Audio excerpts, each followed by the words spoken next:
Welcome to Corporate Cafecito, a Latine and business podcast where we share insights and strategies to help entrepreneurs and professionals thrive.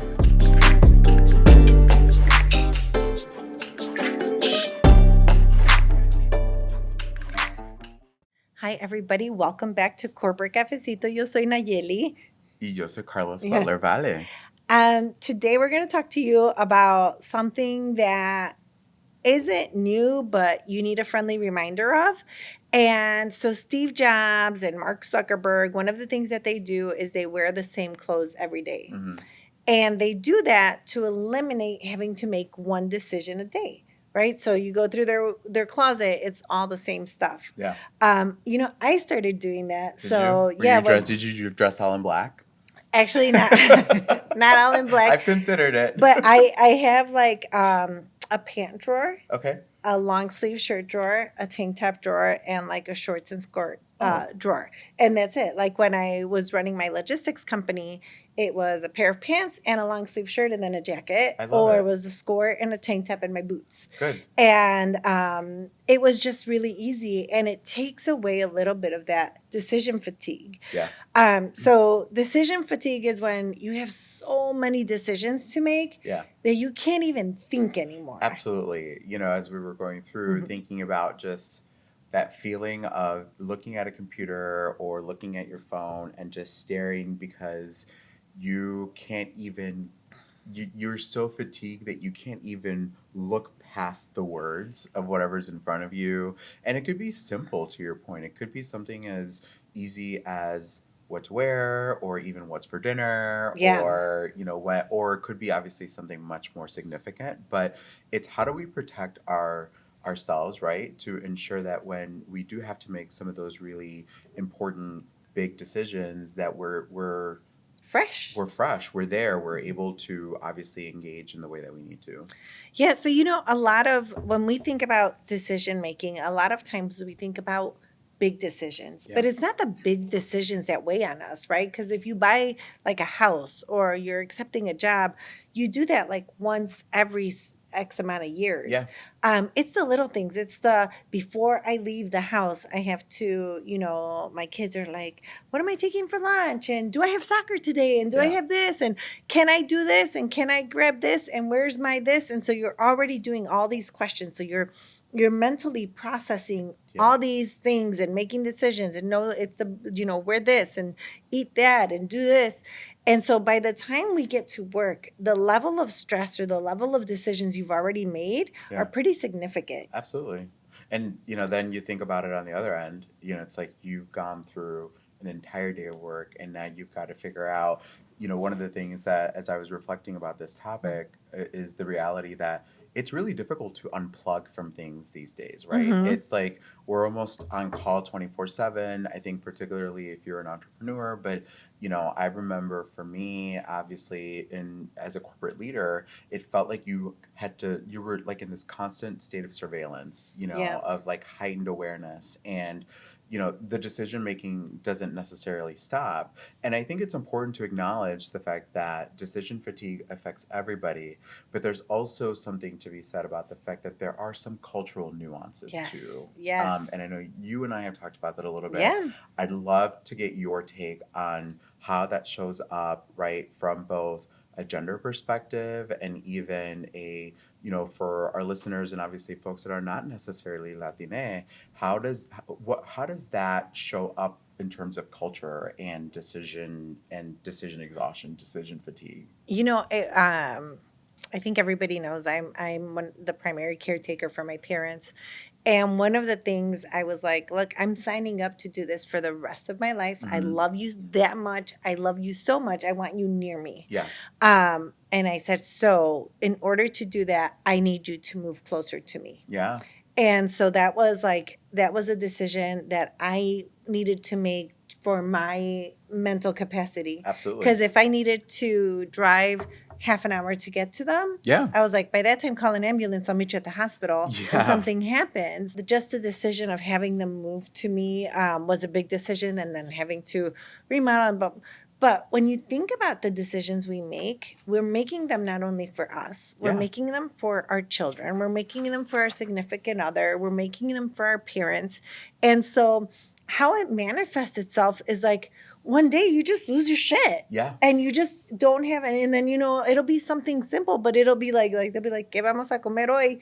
And you just can't even keep up anymore. Yeah, absolutely. I think about the story that you shared before about like the difference between, I think the story was around like if a son takes you to To the a doctor's doctor. appointment, it's like, hey, He's like, here's my "Ma te mom. están hablando." Yeah, ma te están hablando.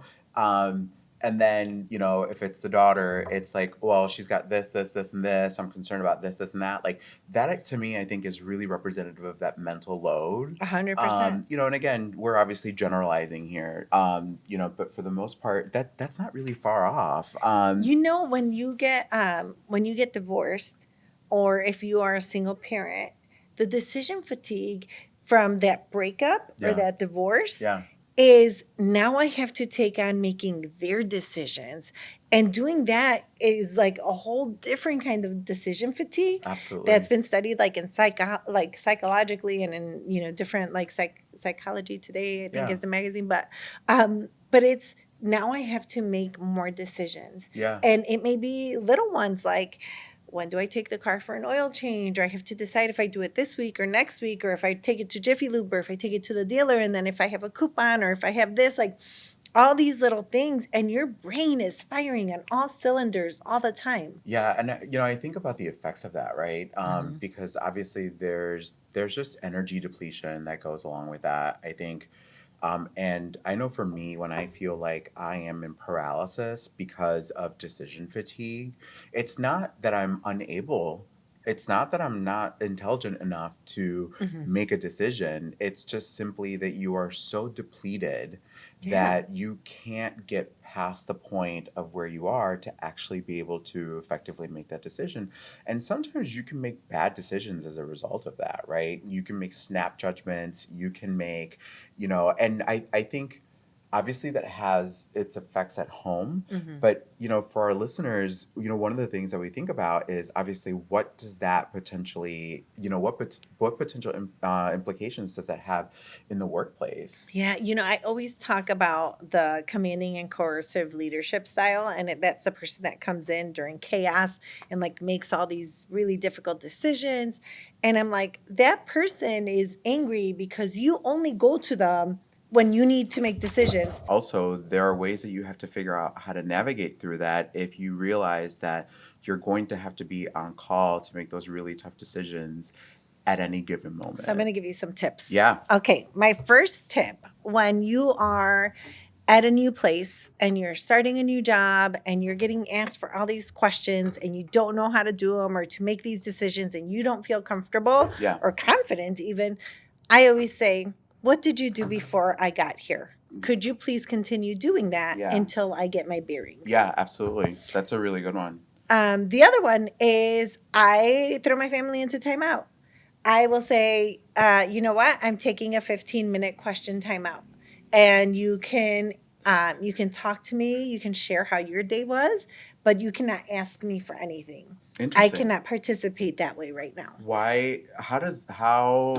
How has that worked out for you? It's worked out really well. Yeah? Yeah, because are most people receptive to that? Yeah, they are. And I think that, if you know that person's coming from a good place, where I'm just like, listen, I can't, like, I'm I'm about to snap on someone if you ask me one more question or if I have to make one more decision. Yeah. And then, but so I'll say, like, it's a 15-minute timeout. I need to take a break. I cannot make any decisions right now. And some people have challenged me like, so you're telling me if I ask you a question right now, you won't answer? And I'm saying, and I respond and I say, I would love it if you could just respect that I need 15 minutes of no questions and no decision making. Like, that would be very kind. Yeah, like, let's not even get to that hypothetical. Let's just listen and respect. Yeah. But let's get to the point, right? So here's my third tip. What if you have to make the decision at that spot and you are in full decision fatigue? Yeah. I will tell people, I will provide a decision, I will make a decision, but it cannot be challenged because I cannot go into a discussion. If you have an idea, you should have explored it by now. But if you're coming to me to make the decision, we're going to go with what I say. Interesting. And then people are like, well, give us a little bit. We're going to go back and rework it. And I'm like, great, do that. Because if you come to me and you have an idea and I'm like, we're going to do this, and you're like, oh, that's not what we wanted to do, then you could have made the decision. And I think one other really great strategy is to delegate the decision making, right? So, the reality is, I try to do that. I'm probably better at doing that at home, I think, than I am. I'm better at doing it at work. At work, like professionally. But it's like, okay, I really don't have the capacity to make this decision right now, and so I'm going to give you the D, and and just know that I'm going to back you up. Just know that I'm going to back you up, right? Because there's got to be that trust, obviously, that you're building into right. that. Yeah. But to be able to say, I just can't. I can't make the decision, and I need you to make it. And that's something that I've had to learn kind of the hard way. Truly, I mean, I know my husband will probably agree, but it is true. It's funny because with my husband, he likes to plan like dinners, right? And so he'd be like, oh, he researches and he looks up and who's the chef and what are they doing and what's their famous dish. And one time I was pregnant and I was like, I'm driving home. You have 10 minutes to pick a restaurant. After that, we're going to the third place on the right.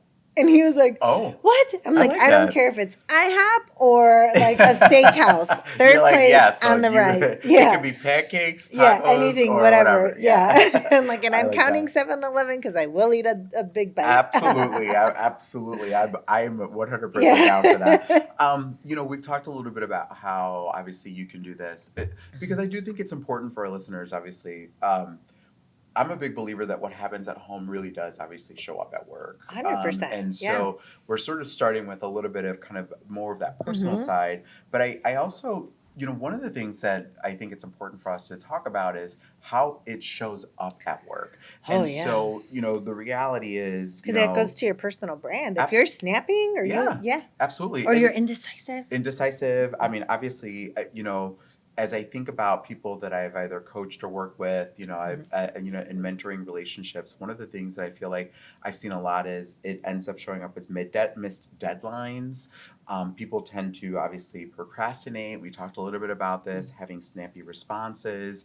And by the way, I'm just going to be really honest here. I think when you are Latino or you are Latina, Latine, whatever, however you show up, there is obviously, I think, only so much grace that you're being given to obviously respond in sort of snappy ways. I'll be the first to say, there have been times where I may have been sort of snappy, and it's funny because like 8 months later, that shows up in a conversation. You're like, right? You remember and you're like, that? wait, you remember like that really affected you that much? But obviously that's really key.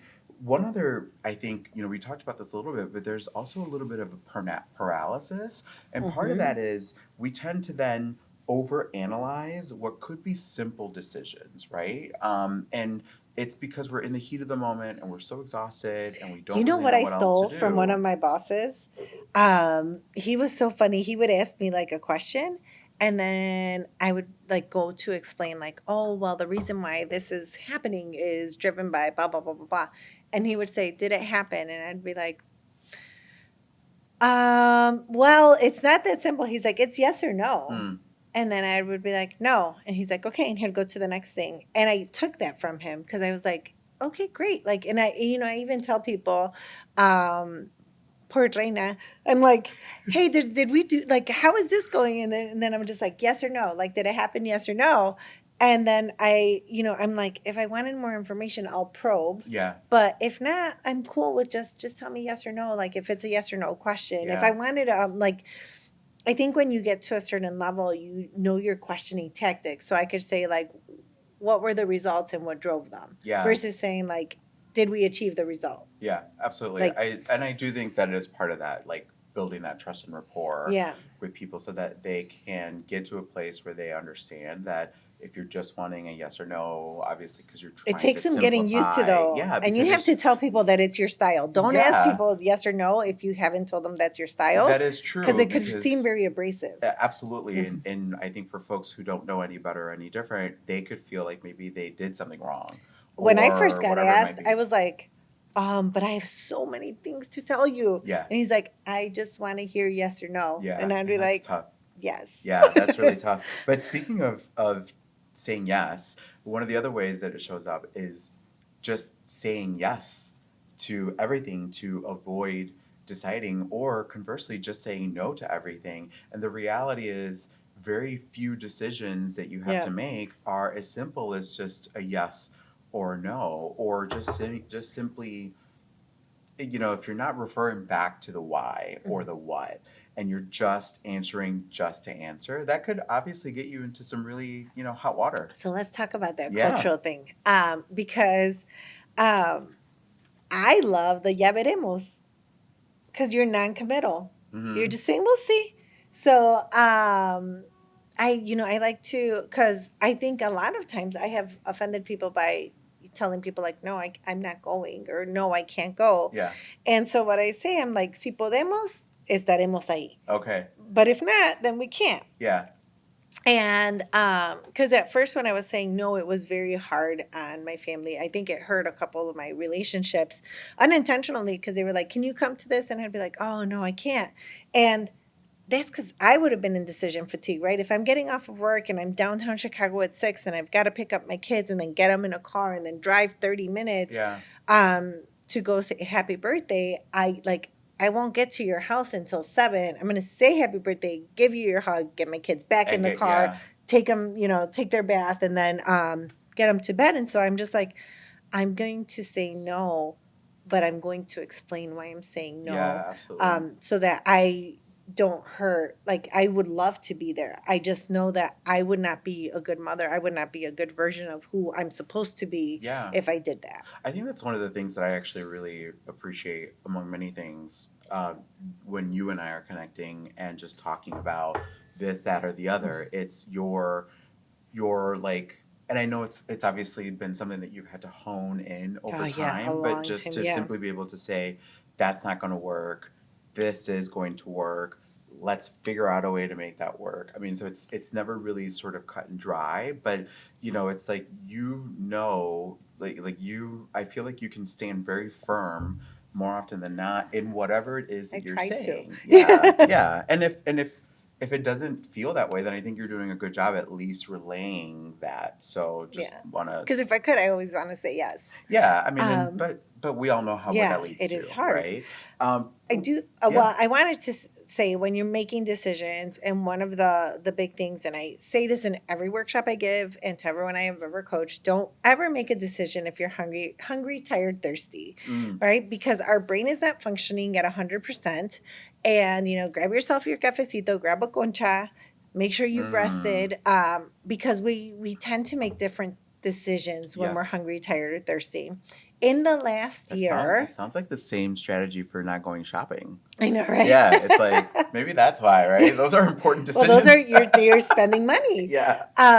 But one of the things that was added in the last year to tired, hungry, thirsty is lonely. Oh, And it's because we make different decisions when we're not feeling like part of a community. okay. And so, as you're processing decisions you have to make, or thinking about things that make you feel decision fatigue, making sure you're not tired, hungry, thirsty, or lonely I love is that. it's a big deal when making decisions. I love that. Let's keep talking a little bit more about like strategies. I know we Hmm. talked a little bit about, obviously, there's a way to block time for low stake decisions, but just simply organizing yourself in a Yeah, or way that eliminating allows you them. to, or yeah, absolutely eliminating them. You know what I do when I leave my doctor's appointment?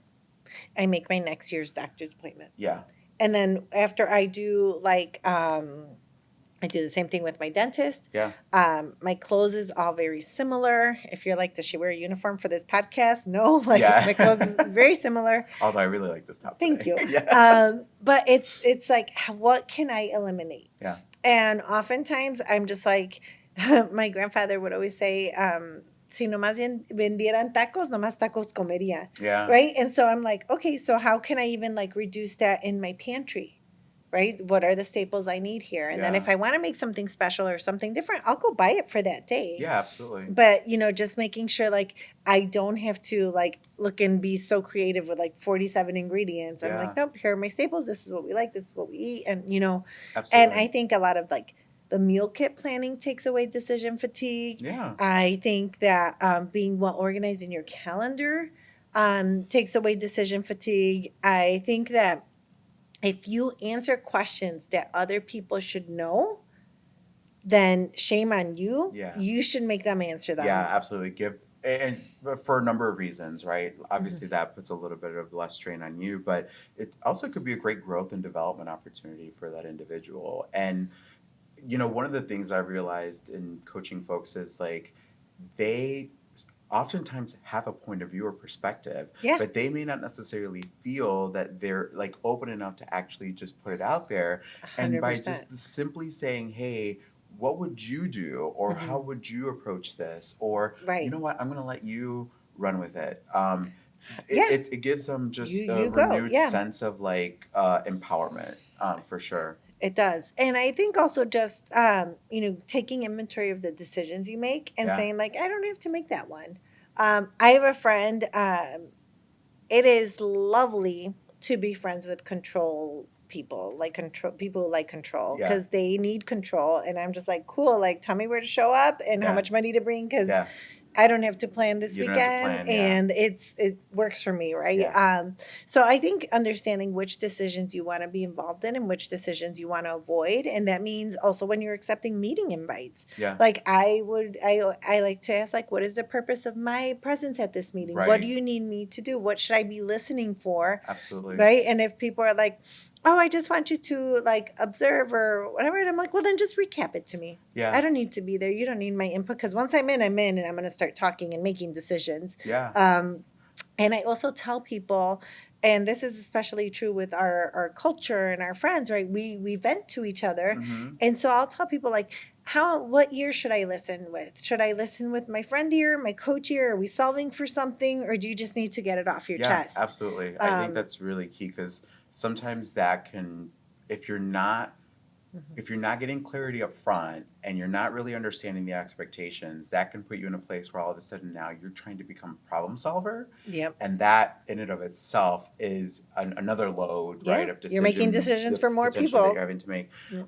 One of the things that I would share that I do is I go on my phone really quickly and I go on my to-do list. And if there are decisions that I'm just not prepared to make right now, but I know I have to get back to, I write them down. Oh, And that's every good. day I look at that multiple times a day and I give myself the space to be able to say, okay, I'm ready to make this decision, but I'm not ready to go and make these other decisions. Good. And as I make them, I then check them off. So then that way I know that I've already completed those things. But, I think it's easy also potentially in this. We talked about procrastination a little bit, but I think it's also very easy generally to become avoidant when you Yes. are obviously facing decision fatigue. And so, what I've had to learn is a way for like a strategy for myself to be able to say, okay, I'm giving myself the grace to not have to make this decision right now, this moment. But I also know it's important that I have to make it at some point. Hmm. And I don't want to forget about it because life happens. Yeah, Work 100%. I happens, forget things decisions happen, all the and we forget time. all the Yeah. time. And so I'm not perfect at it, but it's certainly I think a practice that I've been engaging in that has helped me I think significantly to just keep track. Yeah. And even if the follow up is, hey, I haven't quite gotten to that yet, or I'm still on the fence. Let's talk about it, whatever it is, but that still gives you something Something moving to, forward. yeah, to I go do back think, to. when we talked about like how it shows up at work and how it presents itself, one of the things you said is like missed deadlines or over analyzing. When you're in that position and you're about to miss a deadline, you have to let someone know Yeah. because if not, your decision fatigue will now impact your corporate and personal brand. Because people will be like, oh, you know what? Nayeli can't make decisions and she missed this deadline. It's like, no, let people know. And if you need help making a decision, ask who can help you make a decision. Yeah. And if you need to reprioritize things, like before you start getting into like analysis paralysis, say like, hey, I need help, or I need to bounce this off of someone, or I need to process this out loud, so that people know like what you're thinking. And I'm a big out loud thinker, so I'm like, well, we could try this or do this, but as long as you're showing people that thought process, it's easier for them to engage and to understand your personal and professional brand. Yeah, I say, as we think about wrapping this up, there's also one really important call out, which is if you're in a position of leadership, start to know and recognize the signs in the teams that you manage or Mhm. support up on, related to decision Yes. paralysis and decision fatigue. Because if you don't, and you don't, or you certainly don't get to it until it's too late, it can Yeah. really become problematic. And now you're having to deal with a whole nother host of issues. As I think about wrapping this up, Naili, one of the things that I feel is part of our cultural sort of script sometimes is to say or feel like you're lazy. Eres perezoso, right? Or sometimes you feel like you might be lazy, but sometimes the reality is you're not lazy, you're probably overloaded. And Yeah, it's you need to take a important, break. it's important to take a break. And, protecting your energy is leadership. It It's is. personal leadership. It's leadership, obviously, in the professional spaces that you're in. Yeah. But also know that if you are in a position where you have to make decisions, sometimes it won't be okay to not make them. Yeah, And so love that. you That's a have to good, you have to take them, and you yeah, have to make them. You're in that position because of what you know. So in that point, you have to just understand that your capabilities require or should give you the confidence to yeah. make those And decisions. to stand behind it, Yeah. right? Yeah, absolutely. One of the things I think is just a reminder to everybody is that we don't always have to or need to push harder. Sometimes like we really just need to decide less. Yeah. And Yeah. it takes a Push it. little bit of Yeah. work on the front end, Yep. but obviously, I think the outcome It's eventually as so things much move better. forward, Yeah. it's so I much agree. better. Awesome. Awesome. Well, this has been, I think, a really good topic conversation, Yeah. and we're always happy to have you all join. So, signing off for today, I'm Carlos Butler Y Vale. yo soy Nayeli Suarez Guest. We'll see you here next time. And until then, drink your cafecito and keep tuning in. See you Bye. soon.